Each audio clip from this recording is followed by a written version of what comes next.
Coming up, the larger-than-life game honoring the late coach Liam Gleason. Plus, get an inside look of what's to come at Siena Fest. And learn more about Siena University's production of Dolly West Kitchen. Good afternoon, and thanks for joining us. I'm Maddie R.C. And I'm Olivia Brayton. The school year is almost over, which means it's time for one of the biggest events here on campus, Siena Fest. This year, headliners are Icona Pop and IAZ. Get ready to hear some of their greatest hits like I Love It and Replay. We talked to some students on campus who are excited for their last big event of the school year. All right, where's the soundbite B? Brady, you gotta wait for the.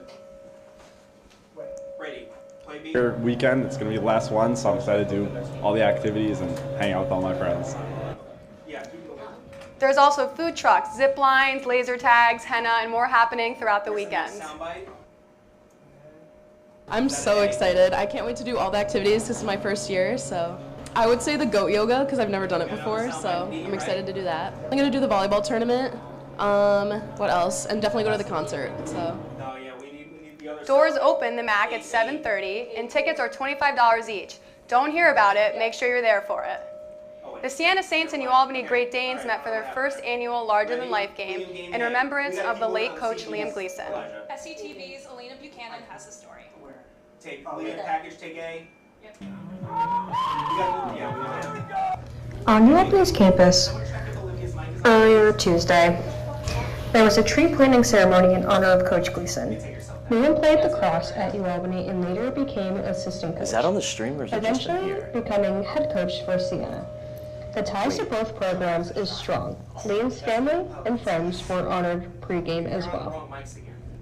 Liam Gleason was a force of nature, a man whose heart, laugh, and impact were quite literally larger than life. As the 10th head coach in the program's history, where just this past spring we saw him at his pinnacle, earning MAC Coach of the Year honors, while also leading the Siena Saints back to the top.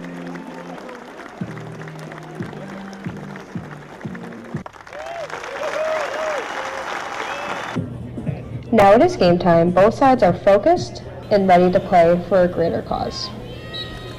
First and foremost, it's a really great night for the community to come out to support Coach Gleason and his family. You know, he meant a lot to the Siena community, not just as a coach and a winning coach who won a championship last year, but he was a great mentor to all of our student athletes. So to see Siena and Albany and the whole Capital Region come out here and really support the Gleason family definitely means a lot, and it's really what drove me out to be here tonight.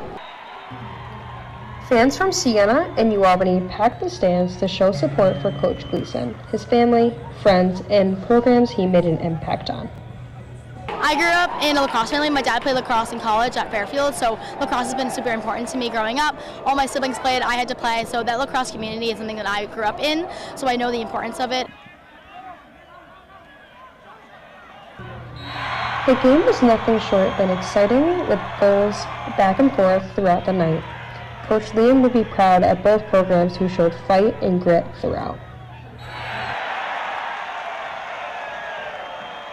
I'm a coach in 10 years, I'm a heart recipient, and I volunteer full-time to support families on the journey. So what does it mean to you to be here to support U Albany and Siena for the Coach Gleason game? It's near and dear to my heart. You know, I'm here to support the family and all the fans and everybody here for organ donation. Liam Gleason donated his organs to help others. David is one of many recipients that are able to live a full life because of men and women like Liam. Reporting at U Albany, Olivia Buchanan, SCTV. This past weekend, Siena community members came together to remember the life and legacy of Vera Acarius Kelly. Dr. E.K. passed away after a battle with cancer back in December. Alumni, Siena faculty, staff, and friends all spoke about her dedication to our community and her work helping others. She was 60 years old. Siena University's theater program is taking audience members to World War II in Ireland with the production of Dolly West Kitchen after months of hard work by student actors and crew. From long rehearsals to building sets, students have been working behind the scenes to bring Dolly West Kitchen to life.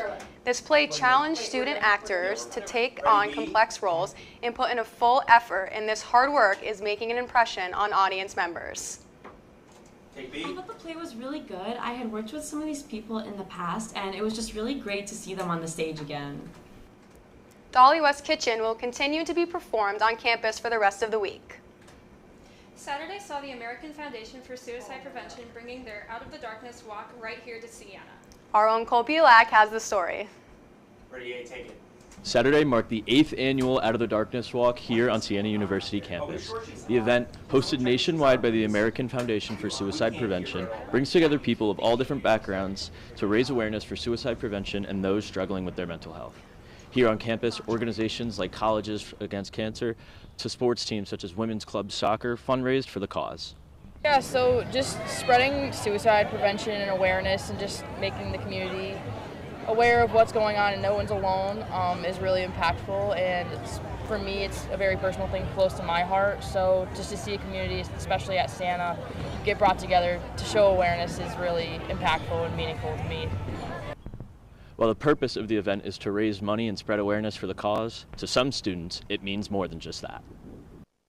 As a college student athlete, I know how much mental health impacts me, and I know how important it is for us to be able to feel like we have a safe place to share our thoughts and feelings about how we're doing and whether or not we're okay. And I think this event is a really important event in removing the stigma around talking about mental health. I think everyone has struggled with their mental health at some point, especially on college campuses. So I think it's really important to bring awareness to it, and especially on the college campus, to kind of just bring everyone together and support each other. The walk saw students and participants walk around the academic quad and ending at the on-campus chapel, where a prayer service was held for those lost to suicide and battling with their mental health. Event organizers say that while the goal is to raise money and spread awareness for the cause, it's most important to remind everyone who may be struggling that they are not meant to struggle alone. With SCTV, I'm Colby Lack. Last weekend, the Black Student Union had a field day to celebrate the end of the semester. It was a way for people to get together, play some games, and have fun. The Black Student Union hosts a lot of events on campus, such as the field day. Going to events like this is a great way to support their club and get involved here on Siena's campus. We interviewed senior club member Ray Holder for more on what it means to be on events like these. So the field day for us is just a fun collaborative event where we can just bring everyone together from the community and just have some fun. It's usually something that we like to do at the end of spring semester. With the semester soon coming to a close, the BSU says it's important to get out and enjoy the nice weather, meet new people, and bond over similar interests. Still to come, I'll be sitting down with the members of the Student Events Board, Steph Davis and Bella Harold. Plus, learn about the ongoing David murder case. We'll be right back. Take it.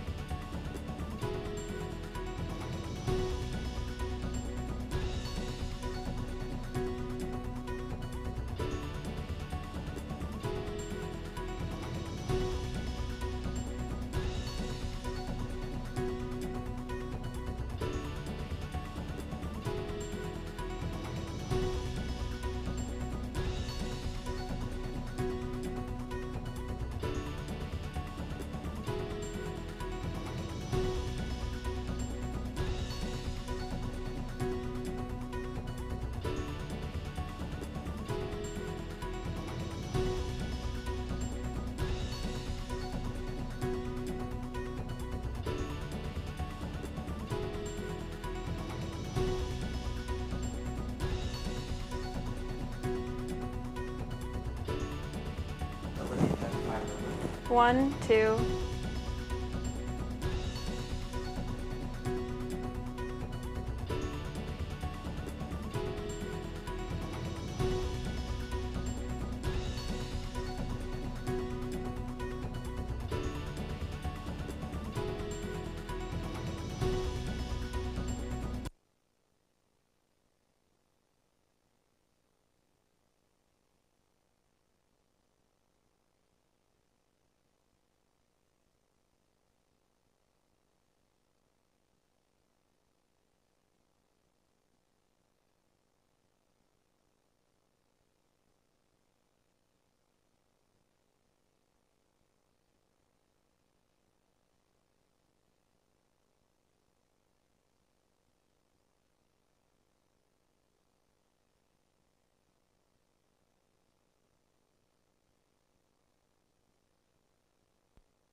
The 21-year-old singer, known as David Anthony Burke, or simply known as David, is being held without bail following his arrest and arraignment on murder charges. He's accused of killing a 14-year-old girl.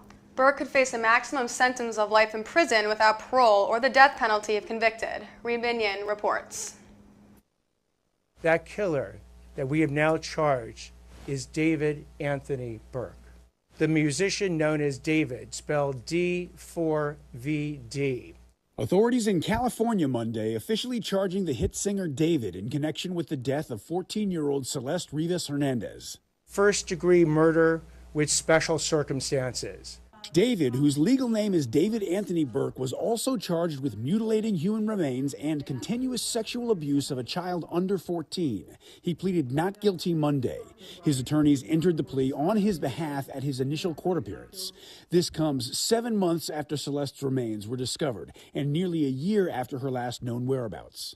On April 23, 2025, Ms. Rivas arrived at Mr. Burke's home in the Hollywood Hills. That's the last time she was known to be alive. In September 2025, her dismembered and decomposed body was found in the trunk of a Tesla registered to Burke. Neighbors said the car, parked not far from where Burke had been living, looked abandoned. After it was towed, an employee at the tow yard noticed a foul odor coming from the vehicle and alerted police. Following a months-long investigation, authorities arrested Burke last Thursday, taking him into custody at a residence in the Hollywood Hills, roughly a mile from the yard where Celeste's body was discovered inside the car. Burke's attorneys said they intend to vigorously defend his innocence and believe evidence will show he did not cause her death. I'm Reed Binion reporting. Celebrate Earth Day, a time to show support for environmental protection. Experts say there are several things you can do to help save the planet and help your future health. On today's Health Minute, Mandy Garther has healthy habits that they also help the Earth.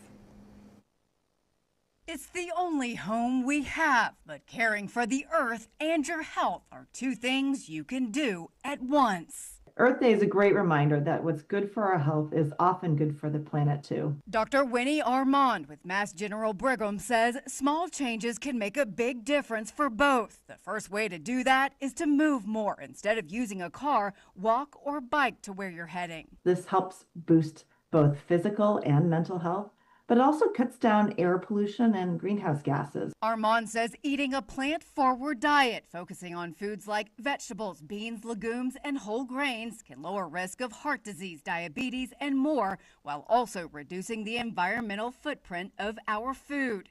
Next, reuse more with simple swaps. A refillable water bottle or reusable food container cuts down on plastic waste. This is better for our bodies and the environment, since most plastics are not recyclable and don't break down.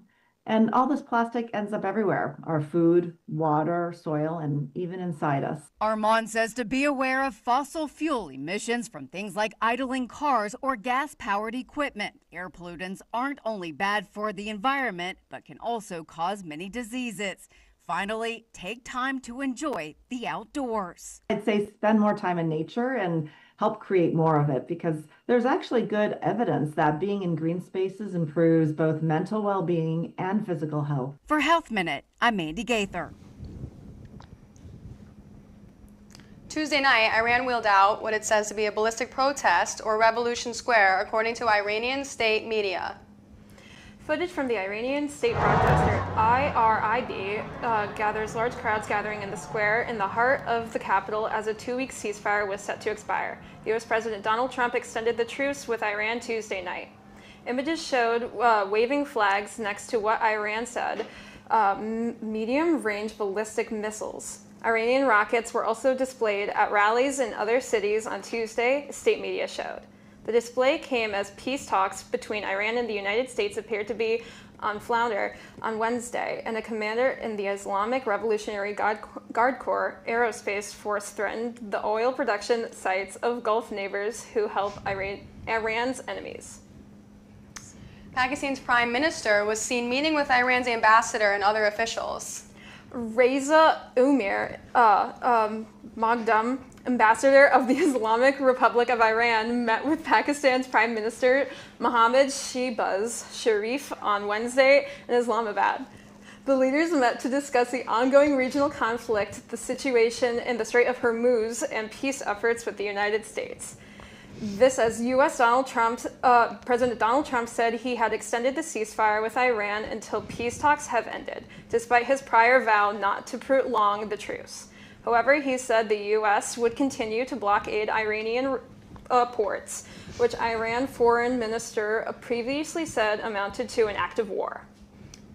On the way, we will hear more about what's in store for this year's Siena Fest.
Welcome back. Today I am joined with Steph Davis and Bella Harold, and they're members from the Student Events Board. So let's talk about this weekend. It's going to be really exciting. The energy here on campus is awesome.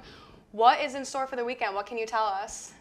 Yeah, so tonight, Thursday, we are starting off with rollerblading with Coffee House. That's our every week Thursday night event. And then Friday, we have our concert. We're bringing in Icona Pop and IAZ, and then a student opener. They're called Sterling Valley Ridge, and it's a group of freshmen, I believe, and they're coming to perform. And then Saturday? Yeah, so Saturday we have a lot of fun activities going on the quad and on campus. We have activities such as zip lining, we have laser tag coming, we have obstacle courses, we have a big volleyball tournament. Make sure to sign up for it. It'll be a lot of fun with big prizes.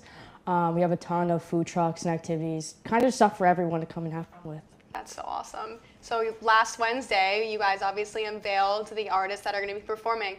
But we got to see that up front when you guys did it. But what goes into the work behind the scenes to really pick out the artists to get that ready for students to enjoy? Yeah, so we work with our concert co-chairs all year. So we hire them in May and we start working with them in July. So it's a really quick turnaround. They get 1 month of break and then they're really hopping into it. So we work with a middle agent. His name's Brett. And basically we pick a group of artists that we would like, and then he kind of narrows it down for us because of our price point and whatever. And then we start bidding for the artist and start talking about who we can actually work with.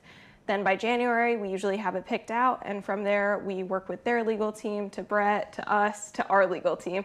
So it's really the legal teams that take a long time, which a lot of students don't understand. Yeah, no, right. But that's what takes from basically January till reveal day. Yeah. So as soon as we get that final signature, that's when we're revealing. This year, is it like hard for you guys to like keep that a secret? Like, what's like exciting for you? Like, does it come like graphic wise? Like, what's the most exciting part when you guys like know, but you can't tell the students yet? Yeah, so our advisor and our concert co-chairs are really the only ones who know. So even me as president, I only find out like a month before you guys, and that's just to help out. Festivals usually doesn't even know. They got to know a little bit this year because they were working on a raffle together, but even then, no one really finds out till later.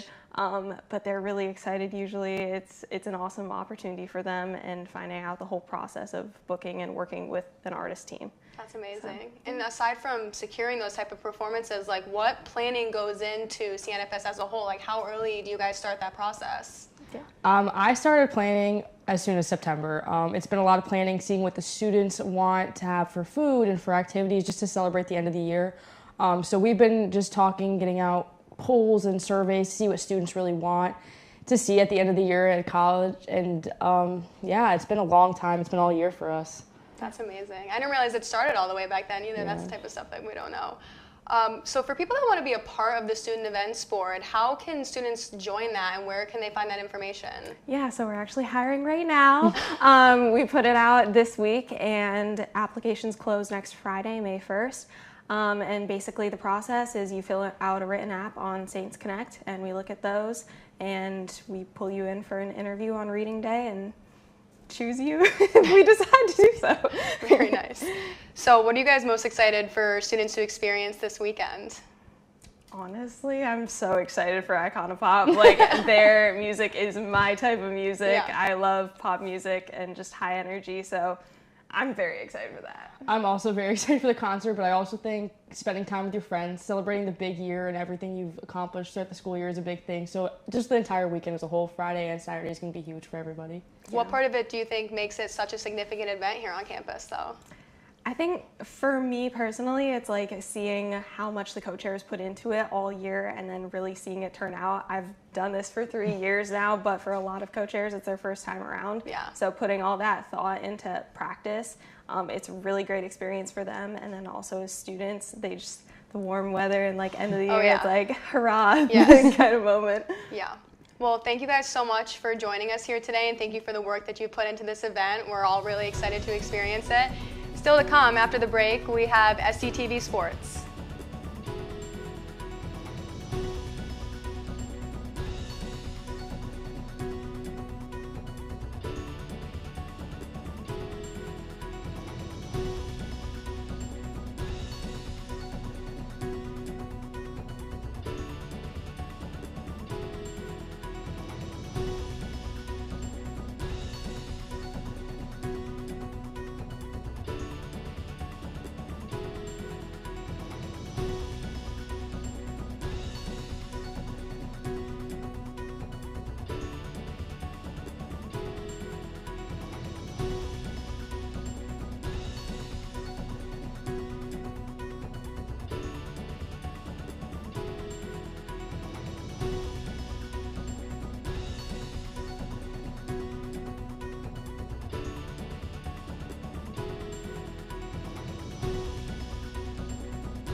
Yeah.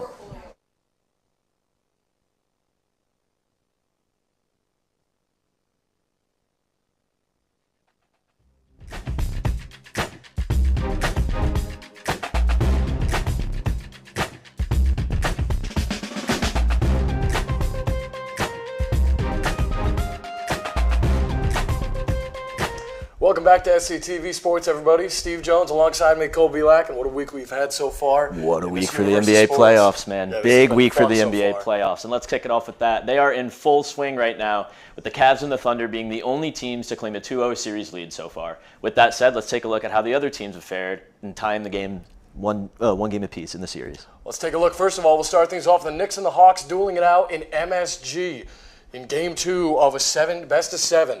Knicks got off to an early start, Cole. However, the Hawks would claw back. Jalen Brunson, wide open three. He was electric all game for the Knicks. Really their cornerstone for this game. Helped them keep it close and keep their lead for so long. Brunson was great until the Hawks had an answer. You'll look here. OG Anunoby to Mitchell Robinson, as Noah Eagle put it. This would get the Knicks up to double figures, and Robinson would be in double figures at the end of the first half. Landry Shamet, who got banged up early in the game, a careless pass leads to a C.J. McCollum slam on the other end. C.J. McCollum was great for the Hawks all game, really turning back the clock. 32 points, 12 for 22 from the field for him. What a game for C.J. McCollum. Knicks looking for more answers, but the Hawks dominating the passing lanes. Jonathan Kuminga off the bench with a stellar performance as he had 19 points, Cole, off the bench. An unbelievable trade for them midseason to acquire him from Golden State, and he's really showing what he could have done for the Dubs had they not traded him. Absolutely. You look back on it, that's one of the bigger trades that you can think of. Now, in the second quarter, CJ looking to get a bucket, muscles his way in, and the foul, keeping the Hawks close with the Knicks. And what more could CJ do? As you see in the upper right-hand corner, the Cavs extending their lead. That would get them to a 2-0 lead as well. Big series for my Cavs. Donovan Mitchell looking great so far to start the playoffs. But you see off the inbound, Jalen Brunson here to McHale. Push shot good at the end of the half. Knicks take the lead into half. Well, McHale will get another attempt at the end of the game, but that's for us to know and you to find out, my friends. Now a dump pass into Brunson. Knicks get a little sloppy with the ball. OG going baseline over Nickeil Alexander-Walker with a nice two-hand finish. Great finish there by OG Anunoby. He had a great game too himself, and the Knicks kept it rolling. Knicks keeping it going. Cat, long three. That gets the lead to 14. MSG erupts. However, that wouldn't be all for the Hawks. The Hawks down 91-77 at one point. CJ, corner three. Nickeil Alexander-Walker, cash. Great game from Nickeil Alexander-Walker. My pick for the most improved player. He has been unbelievable this season for the Hawks. He absolutely deserves it, and it'll be exciting to see what he can do in Game 3. CJ moving and grooving over Karl Anthony Towns, turning the clock back, giving the Hawks a lead on an 11-0 run. Yeah, the Hawks came out in the second half motivated, and they were on fire, but Jalen Brunson would not let the Knicks go down without a fight. He nails a clutch three. Brunson and the Hawks dueling it out. McCollum, step back, creating room over Anunoby.